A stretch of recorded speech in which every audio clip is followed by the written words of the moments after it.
Ambiente de la época. Hace 250 años, 100.000 alemanes emigraron a España con el propósito de encontrar un futuro más prometedor que en el que tenían en su país de origen. Para poner en marcha ese colosal proyecto fue aprobada una real cédula fechada el día 5 de julio de 1767, la cual tenía por objetivo repoblar Sierra Morena con un doble objetivo. Por una parte, para evitar los continuos saqueos que las diligencias reales sufrían mientras atravesaban el desfiladero de Despeñaperro, y sobre todo para poner en práctica un experimento basado en la ideología del despotismo, ilustrado en lo que todo rehacía para mejorar la calidad de vida del pueblo, pero sin contar la opinión de éste. El rey Carlos III y sus ministros optaron por traer colonos, apoyándose en el ofrecimiento que le hizo Turriguel, un corrupto militar alemán que se hizo rico a costa de este proyecto, incumpliendo las obligaciones que le imponía la cédula real. Pese a todo esto, Turriguel cumplió el encargo del rey. El encargo que le hicieron a dicho militar consistía en traer a Sierra Morena 4.000 alemanes de ambos sexos, todos católicos, casados y con hijos artesanos y labradores, de los cuales 1.000 debían tener una edad comprendida entre 40 y 65 años y 3.000 entre 16 y 40, acompañados de 1.000 hijos de ambos sexos entre 7 y 16 años y de otros 1.000 hasta 7 años. Cada adulto recibiría 326 reales de vellón en el momento de ser contratado y cada familia un lote de tierra, ganado y utensilios suficiente para vivir decorosamente. Además, durante 10 años estarían exentos de pago de cualquier tributo a la hacienda local y estatal.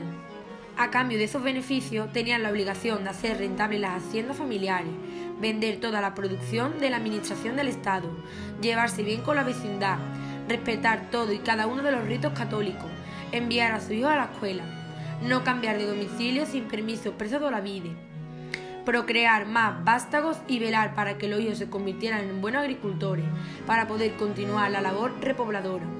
Las mujeres debían de criar cristianamente a su hijo y de realizar todas las labores de la casa.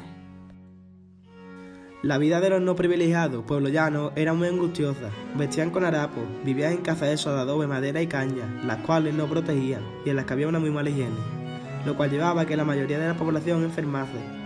Había un gran índice de mortalidad, lo cual se contrarrestaba con un gran índice de natalidad, debido a que no había métodos anticonceptivos. En cuanto a la educación, era nula, y todos eran analfabetos. En cuanto a la alimentación, no comían lo suficiente. El pan y el pescado eran los alimentos más usados a la hora de comer. Culturalmente eran católicos. Dios era el centro de todo, y el rey era venerado como un elegido divino. Trabajaban muchas horas por un salario mínimo. En el siglo XVIII apareció una nueva clase, llamada la burguesía, los cuales eran adinerados mercaderes. La vida de los privilegiados, la nobleza, en el siglo XVIII eran parte de los estamentos privilegiados. Vivían en casas grandes y bien amuebladas, con todo tipo de lujo, vestían las mejores ropas. Aunque estuvieran en el nivel superior, la higiene seguía siendo mala.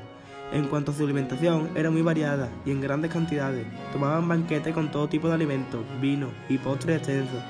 No trabajaban ni pagaban impuestos, y todos recibían educación de profesores particulares. En lo que a entretenimiento se refiere, siempre celebraban muchas fiestas. El clero estaba en el estamento privilegiado, y era de los más altos cargos de la iglesia. Vivían en monasterios, vestían con la ropa reglamentaria, comían comida lujosa, la higiene era mala, igual que en todos los estamentos.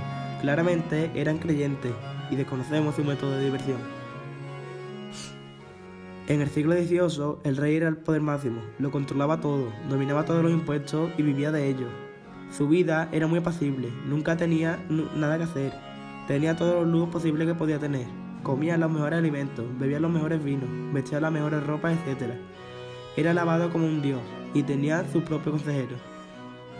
Otra etapa vivida por los colonos fue cuando se les presentó una gran crisis, cuyos tipos y consecuencias fueron las siguientes. Crisis climática, la pequeña edad del hielo, es la única que podemos considerar autónoma. Crisis económica, la fase B de recesión secular que sigue a la fase A de auge económico y revolución de los precios del siglo XVI. Desorden social y político que lleva a desastrosas guerras. Crisis de 1640 en España, Fronda en Francia, Revolución Inglesa y sobre todo la Guerra de los 30 años en Europa Central. Crisis demográfica, aumento de la frecuencia y gravedad de hambrunas y epidemias, despoblamiento de Europa, crisis ideológica, que es como se ha interpretado el barroco, tanto en arte como en literatura e incluso en mentalidad. La ciencia moderna y lo que desde Paul Hazard se conviene en llamar crisis de la conciencia europea surge a finales del siglo y prepara el siguiente siglo de luces.